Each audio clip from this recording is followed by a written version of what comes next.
Bonjour bien-aimés, je vous salue de la part de notre Seigneur Jésus-Christ. Je voudrais parler aujourd'hui d'un sujet qui est très vaste, d'un sujet qui est très grand concernant l'Église de Dieu sur la terre dans ces derniers temps. Vous savez, il y a beaucoup de prophéties de la Bible qui disent tous que Jésus-Christ doit revenir pour la deuxième fois avant que le royaume de Dieu ne soit totalement établi sur la terre. En effet, Jésus, avant de monter au ciel, il a fait une promesse. Il a parlé à ses disciples qu'il reviendra. Mais avant qu'il ne parte, il a dit des paroles d'avertissement à son peuple.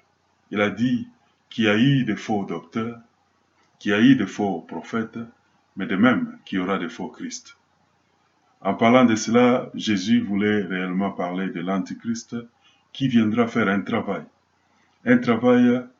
de destruction dans les derniers jours. Et c'est tellement sérieux que Jésus devait en parler.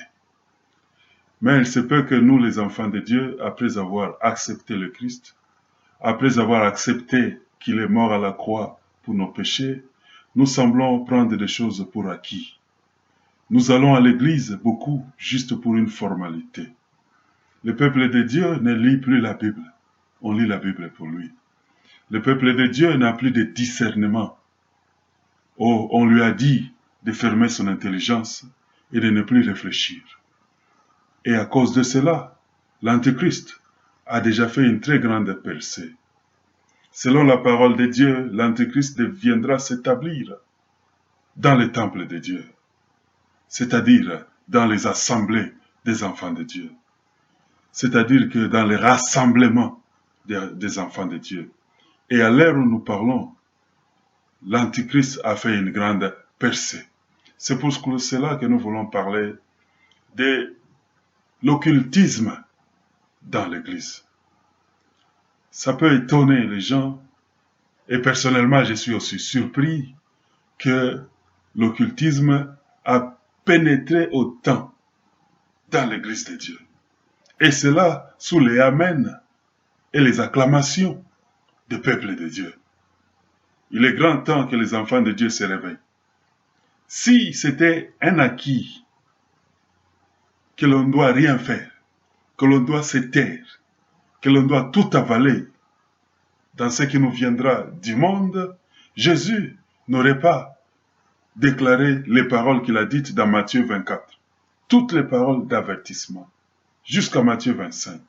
C'est parce qu'il veut que, quand l'ennemi viendra, quand l'ennemi entrera dans le camp des enfants de Dieu, que ceux qui voient sonnent la trompette, que ceux qui voient crient, que les serviteurs de Dieu se mettent, qu'ils puissent crier de la trompette à haute voix, que la sentinelle parle de la part de Dieu. Il est grand temps à nous d'en finir avec le laisser-aller, d'en finir avec la passivité chrétienne où nous acceptons et nous avalons tout. Faisons comme les disciples de Dieu dans Actes chapitre 17, versets 10 à 11, les disciples de Bérée, qui lorsqu'on leur a prêché la parole de Dieu par l'apôtre Paul, ils n'ont pas fermé les yeux pour juste avaler tout ce qu'il leur disait.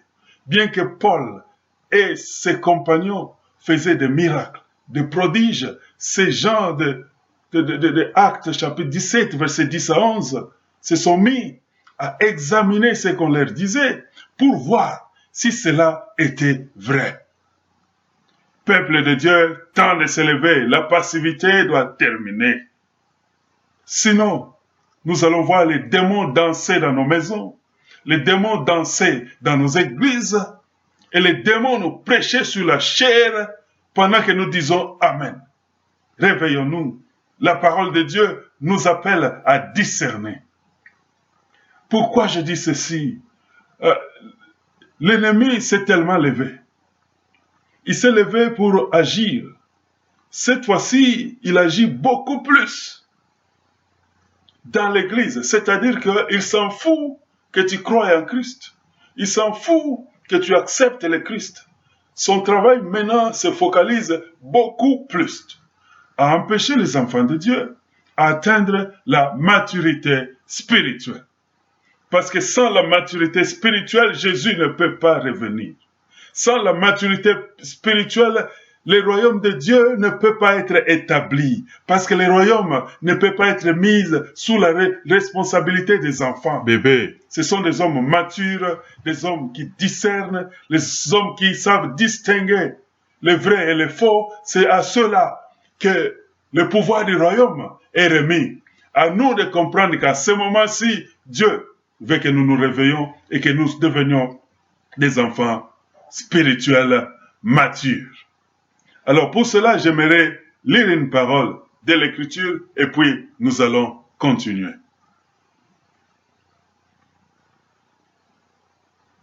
J'aimerais lire la parole qui se trouve dans 1 Jean, chapitre 5, le verset 4. Voici ce que dit la parole. Parce que tout ce qui est né de Dieu triomphe du monde. Et la victoire qui triomphe du monde, c'est notre foi. La foi, c'est ce que Jean dit ici. Alors, j'aimerais parler de la façon dont l'ennemi, l'esprit antichrist, l'esprit du diable, utilise tous les moyens et beaucoup plus de moyens occultes à travers des faux prophètes et une fausse connaissance qu'il insère dans l'Église pour perturber la foi. En effet, Dieu attend de l'Église qui est sur la terre que cette Église produise des chrétiens, des disciples de Jésus qui atteignent la maturité. Le Seigneur n'attend pas seulement que l'Église sur la terre remplisse les bâtiments, qu'il fasse des chrétiens religieux, mais il attend des chrétiens matures. Ce sont les chrétiens matures qui ont atteint la maturité spirituelle qui partiront dans l'enlèvement. Les bébés spirituels ne partiront pas dans l'enlèvement. Et ce que le diable fait maintenant, c'est d'empêcher à ce que l'Église de Jésus produise des chrétiens, des croyants, des disciples matures qui pourront aller dans l'enlèvement. Et si l'enlèvement n'a pas lieu, le royaume de Dieu ne sera jamais établi sur la terre et cela paraîtra comme si le diable a gagné.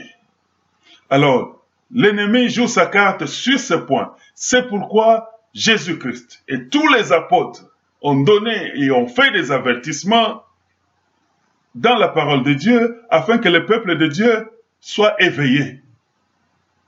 S'il ne s'agit que de faire des croyants ou des chrétiens, alors cela n'aurait été pas nécessaire au Seigneur et à tous les prophètes et à l'Esprit de Dieu de les inspirer à donner des avertissements pour ce temps. À nous de nous réveiller. Alors pour ce qui concerne cette parole de 1 Jean chapitre 5, le verset 4, la parole de Dieu dit que la victoire qui triomphe du monde, c'est notre foi. Et dans la parole de Dieu, il est aussi dit ceci. Nous allons lire dans Romains, chapitre 10, le verset 17. Voici ce que la parole dit. Ainsi, la foi vient de ce qu'on entend, et ce qu'on entend vient de la parole de Christ. Jean a dit que la victoire qui triomphe du monde, c'est notre foi. L'apôtre Paul nous rappelle que la foi vient de ce qu'on entend.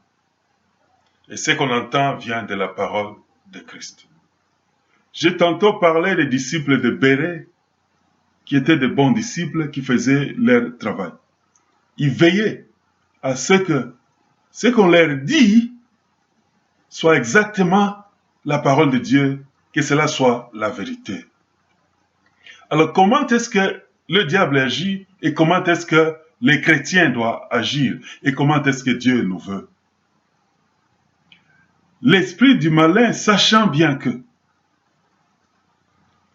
c'est à travers la foi qu'un chrétien peut grandir à travers la maturité, l'ennemi agit pour perturber la connaissance, pour perturber la doctrine, pour perturber les enseignements, pour infiltrer dans ce que toi et moi nous croyons, pour faire introduire des hérésies.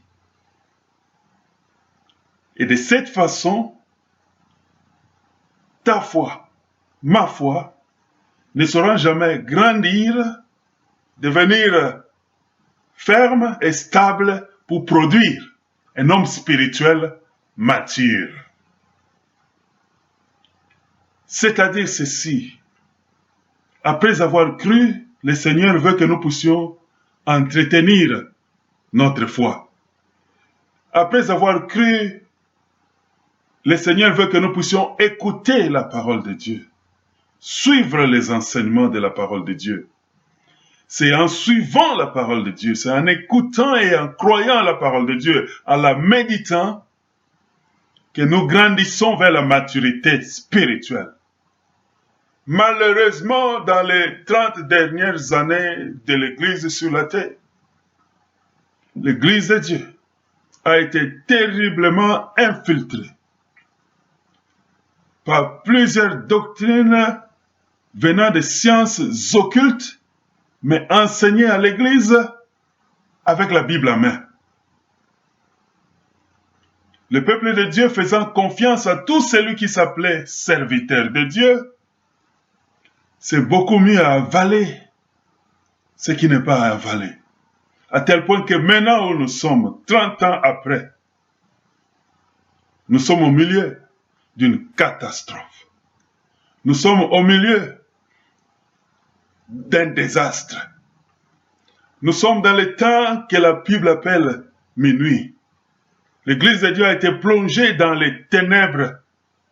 La parole qui est dite dans Matthieu 25, chapitre 1 à 10, où la Bible parle de vierges folles qui se sont endormies et qu'au milieu de la nuit, ils se sont retrouvés endormis, à tel point qu'il va falloir qu'il y ait un cri,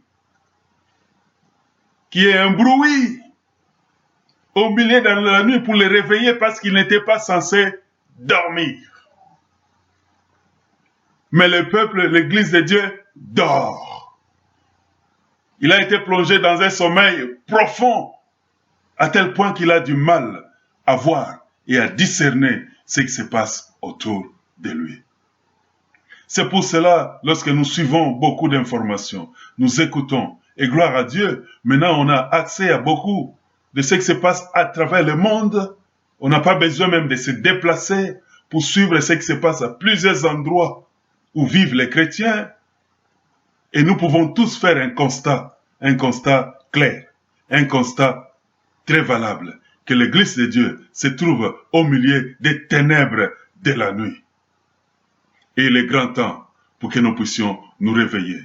Il est grand temps que nous puissions prendre les choses en main. L'occultisme est maintenant enseigné au milieu du peuple de Dieu.